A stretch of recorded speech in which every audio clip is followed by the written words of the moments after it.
Okay, continuing with these garnets, this is the one that I've picked for now. I really like, let's pick it up with my damn hands. I really like the color, and I'm not seeing a lot of obvious flaws, but I also have to admit that I am not seeing into this stone very well at all.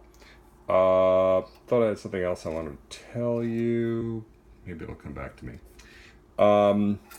So the shape, I'm liking the shape for the design that I keep using.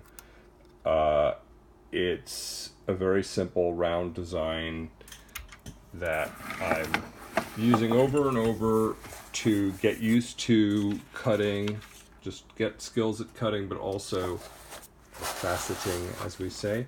But also so that I'm only varying one thing. I'm only varying the material that I'm faceting, and I'm doing this Petal 8 cut by Jerry here at Jerry, sorry if I mispronounced your name, Bartlemay here in Oregon, Willamette, Columbia Willamette Facetors Guild, I believe she's involved.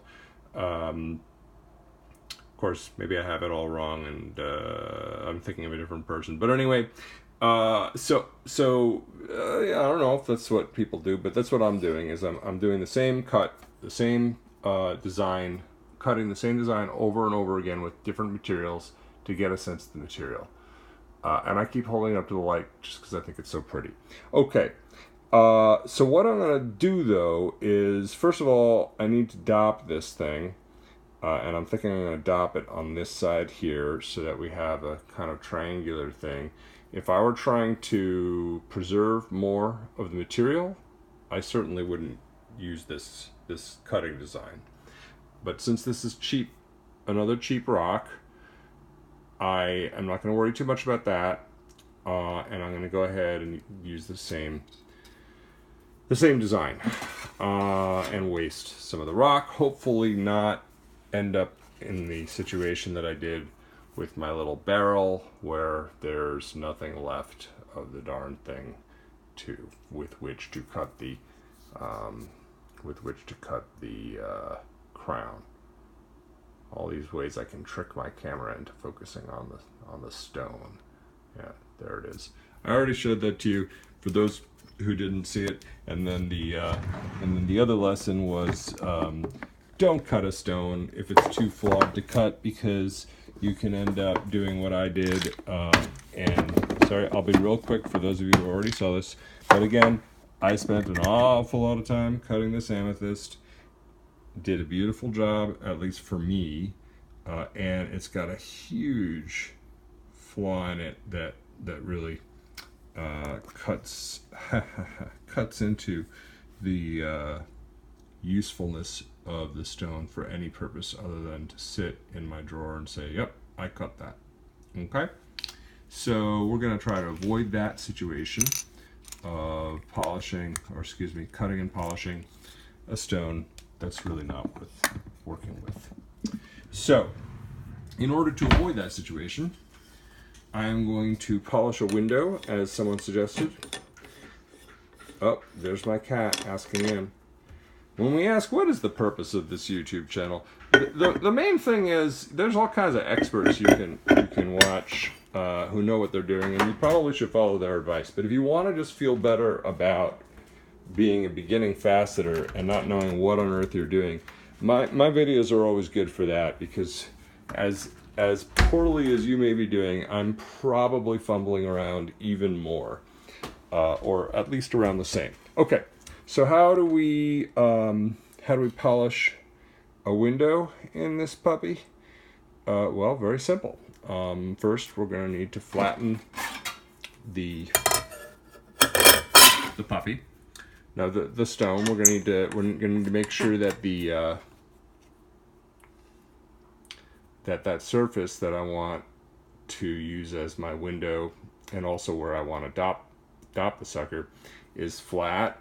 I don't know if I want to show all this, but I don't know. Things go pretty quickly with stones this small. It's one of the few things that's nice about working with stuff that's this small. And I'm still superstitiously making sure that my lap is all covered with water before I get started. And you may be thinking, if you've never done this before, why isn't it grinding my finger away? Well, they're not that sharp, at least not at these speeds. I mean, if I held my finger strongly against it, it would probably grind my finger.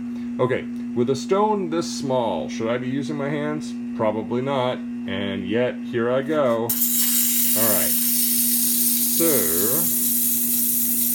I'm just going to have to kind of, I don't want to have to pick it up and put it down again and again, so I'm going to kind of guesstimate when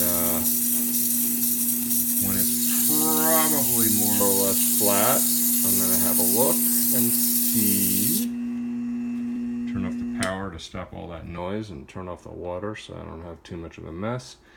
And have a look here, and I have to look with my eye. Yeah, that's pretty nice and flat. Oops, that's pretty nice and flat. So now I'll change out the lap. If you get a set of laps like this, what I think it's Mark Herbst suggested is to buy a 240, or is it 260? I'll tell you in a second because I wrote it on the back. Buy a 260, a 600, and a 1200 at minimum. So there's my 260, and I labeled it because it is actually not too hard to confuse them. So now I'm going for the 600, putting on here. Mostly people would then clean carefully if we were actually polishing a stone that we were finishing, as opposed to just polishing a window. I'm going to go nice and sloppy and just do this. Maybe pause, start the next video so it's not an enormous upload.